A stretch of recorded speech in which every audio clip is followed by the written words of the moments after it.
నిత్యం ఆరాధించవలసిన మాత్రం నారాయణని రామాచార్య వారిని మీకు ఎవరైతే సంస్కారాలు చేసో ఆ గురువులు మాత్రమే నిత్యం ఆరాధించాలి. దీనిని పూజా తప్పగా పాటించేవారు మాత్రమే దయచేసి సంవత్సరాలు వేయించుకోండి. ఇద్దరికి బాబు నేను వచ్చేసాం అన్నాను అనుకో, అది మీకోసం. నమనిష్టో భక్తిరాం అకించలో నందజనిశరణ్యం తత్పాదమూలం శరణం ప్రపద్యే. యొక్క గొప్పతనం అంటే నా ధర్మనిష్టో నచాత్మేన భక్తిరా. స్వామి ఏ ధర్మంతో జరుగుతామన్నా ఏ భక్తితో జరుగుతామన్నా సరే శరణాలు నిన్ను అకించడం నంజగతి శరణం. నిన్ను మానేసి ఎవరిని దొరుకుతామన్నా సరే మా భక్తి కానీ శక్తి కానీ నిన్ను పూజించిన అర్హత మాకు లేదు. అకించడం నంజగతి శరణం చేత ఎవ్వరిని ఆశ్రయించరు. తత్పాదమూలం శరణం ప్రపంచే. నీ చరణాలు నీ పాదాలు మాత్రమే ఆశ్రయిస్తా అని చెప్పేసరి స్వామి నిత్యం కూడా మన ఇంట్లో తిరువారాధన చేస్తున్న చాలా మంది ఉంటారు. వైష్ణవ తిరువారాలో తప్పనిసరిగా ఈ శ్లోకం ఉంటుంది. ఆ శ్లోకం యొక్క భావన అది. మరైతే సంవత్సరాలు వేసినట్టు డైరెక్ట్ గా వైష్ణవ వెళ్ళిపోతామంటే విష్ణువు మనం తీసుకెళ్ళిపోతారా, లేకపోతే విష్ణువుతో వచ్చి తీసుకెళ్తారా అనే సందేహం కూడా ఉంటుంది. ఎప్పుడైతే మానవుడు సమాశ్రయాలు పొందారో వారి దగ్గరికి యమదూతలు రాదు. ఇది మన ఆచార్యులు, గురువులు, వాళ్ళు మన పెద్దలు చెప్పినటువంటి మనకు అనుగ్రహించినటువంటి భాషలు మీరు ఏం చేస్తారండి? మీరు వైకుంఠ ద్వారం వరకు మాత్రమే మనం తీసుకెళ్తారు. ఎక్కడ తీసుకెళ్తారు? మీరు చెప్పే నాకు నేను చెప్పేది నీకు అర్థం కాదు. ఎవరు చెప్పండి. వైకుంఠ ద్వారం వరకు మాత్రమే మనం తీసుకెళ్తారు. అయితే అక్కడ వ్యక్తి మాట్లాడచ్చు కదండి, మిగతా విషయాలన్నీ మనం అనుకుంటాము.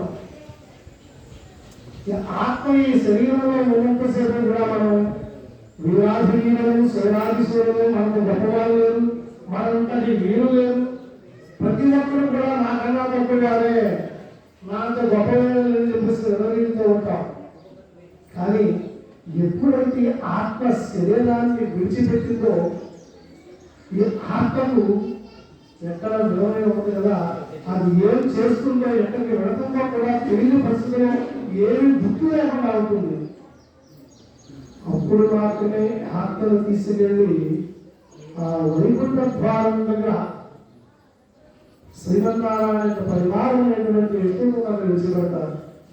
నేను విడిచిపెడితే ఆ వైకుంఠ ద్వారం అందరూ మన దగ్గర ఆహ్వానం చేయరు. ఎంతో మంది వస్తుంటారు. నువ్వు ఎవరయ్యా అడుగుతారు, ఏం చెప్తావు? మీ పేరైపోయారండి, ఇంటి పేరు నా పేరు పేరుతో బాగున్నారని అమ్మవారిని సంవత్సరాలు తీసుకొచ్చారని మాట్లాడలేదు. మరి మీ పేరు అదే కదా. అయితే ఈ ఆత్మ అక్కడ నిజాక మీ పేరు పవన్ కుమార్ అని కూడా గుర్తున్నాను, మీరు ఎక్కడి నుంచి వచ్చారని కూడా గుర్తున్నాను. మరి ఏం చేయాలి నాకండి ఏం చెప్పేసి అందుకే సంవత్సరాలు వేయించుకున్నప్పుడు గురువు గారు నేను మంత్రోపదేశం చేస్తాను. ప్రతి నిత్యం కూడా ఎప్పుడైతే ఆ మంత్రోపదేశాన్ని నిత్యం పఠిస్తూ ఆ శ్రీపాదం స్వీకరిస్తూ నిత్యం ఎప్పుడైతే స్వామి వారి యొక్క గురువు గారి యొక్క అంటే తెల్లవారు స్నానం చేసి సాయంత్రం వరకు మంత్రవాదం చేసుకుంటూ కూర్చోడం కాదు. స్నానం చేసిన వెంటనే ఒక నియమం, ఒక సమయాన్ని మనకున్న ఆ సమయాన్ని బట్టి కాస్త సమయాన్ని కేటాయించి ఈ మంత్రాన్ని పఠిస్తూ శ్రీవాసంతో స్వీకరించి మళ్ళీ మీ జీవనరామంలో ఎలా లేకపోతే భార్యకు భోజనాలు పెడతారు. గృహస్థంలో భార్యలో విడిచిపెట్టు ఏ ధర్మంలో ధర్మం సేవని చెప్పరా. ఎప్పుడైతే ఈ నామస్మరణ చేస్తున్నారో ఆ ద్వారం వద్ద ఉన్నటువంటి ఆత్మకు ఆ పరిసరాలు అనుసరించి అప్పుడు ఈ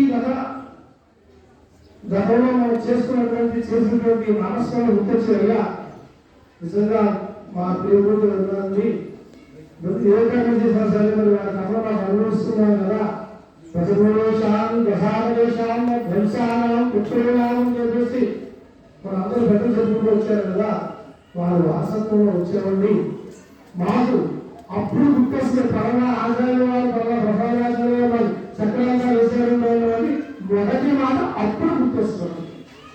ఎప్పుడైతే నిత్యం ఈ నమస్కారం చేస్తూ ఈ మాటనే దాన్ని స్వీకరిస్తూ అందరికీ కూడా సరేనయ్యా పొడి ప్రసాదాచార్యులు చక్రంగా విధానం వారికి ఆనందం ఎలాగించుకోవడం ఆనందం ఎలా చూస్తూ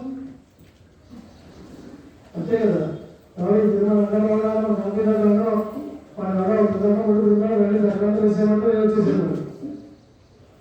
మీకు ఇచ్చినటువంటి అప్రోడ్ చేసిన దగ్గరే వారి ప్రేమని మేము ఏ వారసత్వంలో వస్తున్నామని మన పూర్వ పరంపర ఏదని చెప్పేసి వారి యొక్క శరీరం కూడా మీరు చెప్తాం అయ్యా వారి పని ఇదండి వారి ద్వారా మేము ఈ రోజున ఈ సంవత్సరాలు స్వీకరించామని చెప్పేసి రెండో పదం గుర్తొస్తుంది. అలాగా అయితే మీకు మంత పర్యావరణ గుర్తున్నాయని చెప్పేసి మూడో మంత్రంలో మూడు ఉపయోగిస్తాం. అవి చెప్పినప్పుడు ఇవన్నీ అనవసరమైన నాకు ఇవన్నీ వాళ్ళు నడిపించింది మానవాళ్ళు నడిపింది భగవత్ రామానుజాచార్యులు మన గౌరవండి వాళ్ళందరూ ఎవరు వచ్చారని చెప్పేసి రామానుజాచార్యులు వారి యొక్క పేరు ఎప్పుడైతే మీకు గుర్తుకొస్తుందో విష్ణుదేవుడు మహోశ్రీ విష్ణు మహావిష్ణుగా భావించి వాపరికి వైకుంఠ ధామంలో లోపలిస్తున్నారు. ఆ లోపలికి వెళ్ళాక అక్కడ ఉన్నటువంటి అద్భుతమైన అలా వైకుంఠమైనారు. ఆ ప్రదేశాల చూసి మైనచ్చిపోయి ఎప్పుడు స్వామివారిని సేవించుకుందామని చెప్పేసి ఆ సేవలో నిమగ్నం ఉన్నప్పుడు మీరు ఏ విధంగా ఈ నియమాన్ని పాటించారో మీరు అదేవిధంగా మీ సంతానాన్ని మీ బిడ్డలు కూడా ఈ విధంగా ప్రాప్తింపజేసే విధంగా వాళ్ళు చేసినట్లయితే వారు కూడా సంవత్సరాలు అనుగ్రహించుకొని ఇక్కడ మంచి కర్మలు ఎప్పుడైతే చేసుకుంటున్నారో ఆ కర్మభావం కూడా లేదు చేరుకున్నాక ఇంకా చెప్పాం దశభూషాలు దశాపరేషాలు చెప్పేసి మనం ఏ కర్మ చేసినారంటే కర్మ అంటే చేసే పని కర్మ అంటారు. మన కర్మ కాకపోతే ఆ తప్పుడు కర్మ అంటే చేస్తున్న కార్యక్రమాన్ని చేసిన పని నువ్వు ఇంటికి చేసినట్టే నా కర్మ అయ్యాది జరిగిన కర్మ. ఆ కర్మలో చేస్తున్నటువంటి మనకు గడిచినటువంటి ప్రతికారాల వారికి రాబోయే తరాల వారికి కూడా సిద్ధిస్తుందట. అలాగా 10 తరాల వారికి మన మంచి ఫలాలు ఎప్పుడైతే అందిస్తూ ఉన్నారో వారు శాశ్వతంగా చిరపురుడై తిరుమల సన్నిధాన్ని శ్రీమన్నారాయణ పరివారంతో శాశ్వతంగా విష్ణులోకంలో ఉండిపోతారట. అందుకోసమే మనం ఈ యొక్క సంవత్సరాలు స్వీకరించాలి, మన పెద్దలు స్వీకరించాలి. వారిని శాశ్వతంగా వైకుంఠంలో ఉంచడానికి మన రాబోయే తరాల వారు కూడా వాళ్ళు కూడా కలచడానికి కూడా ఈ సంవత్సరాల కార్యక్రమాలు నిర్వహించాలి. అలాగే మనం తీసుకునే ఆహార నియమాలు కూడా శక్తివంతంగా లేకుండా మనం పాటించాలి. అది ఉత్తమోత్తమైన మార్గం. అది కాలదేవం వచ్చినట్టే ఒక పక్కన ఆత్మానాలు హడాలు చేస్తున్నామని చెప్పి మాట్లాడగలుగుతుంది ఆదేశంగా అలాగే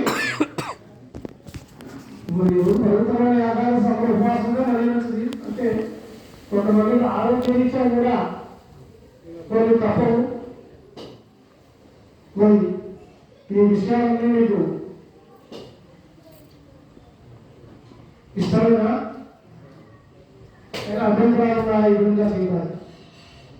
అలాగే ఏ వైష్ణవులు కనిపించినా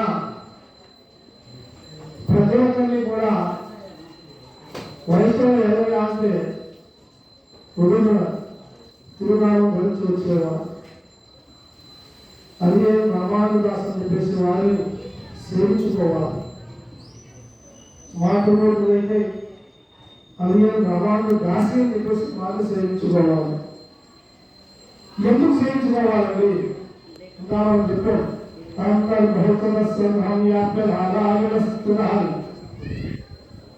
సర్వము వ్యాపించి ఉన్నటువంటి నారాయణ నీలో ఉన్నాడు, నీలో ఉన్నాడు, నీలో ఉన్నాడు, నాలో ఉన్నాడు అని నారాయణ నీలో నారాయణ వస్తున్నప్పుడు మీరు నన్ను నారాయణ కూడా తప్పు కాదు కదా. చేత ప్రతి ఒక్కరూ కూడా అవకాశం ఉన్నంత వరకు కూడా కేవలం నారాయణని సేవించుకుంటూ వీరంగా కూడా సాత్విక ఆహారాలను తీసుకుంటూ ఇంకా ముఖ్యంగా అందరూ మరవాళ్ళు చెప్పి వీళ్ళు సంబంధం లేకపోతే సరే ఎవరి విషయం కూడా నేను ఒకరు మాట్లాడితే అనుకునే ఉంటారు. మాట్లాడుతున్నా నిజం చెప్పాలంటే 1000 సంవత్సరాల క్రితం రామానుజాచార్య వారు మానవాళి కోసం భారతదేశం 2 సార్లు పర్యటించినప్పుడు వారికి కూడా అనేక మంది వచ్చారు. వారందరూ కూడా మానవ కళ్యాణానికి వారి జీవితాలు త్యాగం చేశారు. ఆ త్యాగం చేసిన అందరూ నేను అధిక సంఖ్యాకులు ఎవరైనా అంటే చాపాసులు వేస్తుంది. మరి ఈ రోజున ఆ చాపాసులు వేసిన ఎవరన్నా ఆ భవనంలో కానీ ఆ నామాన్ని కానీ ఆ యొక్క విషయాన్ని కానీ గుర్తుపెట్టుకున్నా ఎవరన్నా ఇవన్నీ అందరినీ గుర్తుగా ఉద్దేశంలో విజయవాడ కాలంలోనే జాతీయ శాతాలు చూపిస్తున్న అక్షర గురువు బ్రాహ్మణ సమయం అని చెప్పేసి ఒకటి ప్రజాదేశం అందులో మన మన వాళ్ళందరూ కూడా ఉన్నారు. మనవాడికి భగవంతుడు అంటే ఎంత ప్రాధాన్యం ఉందో రామానుజాచార్య వారు మనం చెప్పినా సరే మర్చిపోవడం వల్ల ఎన్ని దూరమై కాబట్టి ప్రతి ప్రాంతంలో మనందరం కూడా మన గొప్పతనాన్ని మన ఆగమిక విషయాన్ని కూడా అందరికీ కూడా తెలియజేయాలని సంకల్పించాం. మీరు కూడా సహకరించాలని చెప్పేసి కోరుకుంటూ మరి చాలా కాలాతీతం అవుతుంది. అందరం కూడా సంవత్సరాలు జై శ్రీమన్నారాయణ.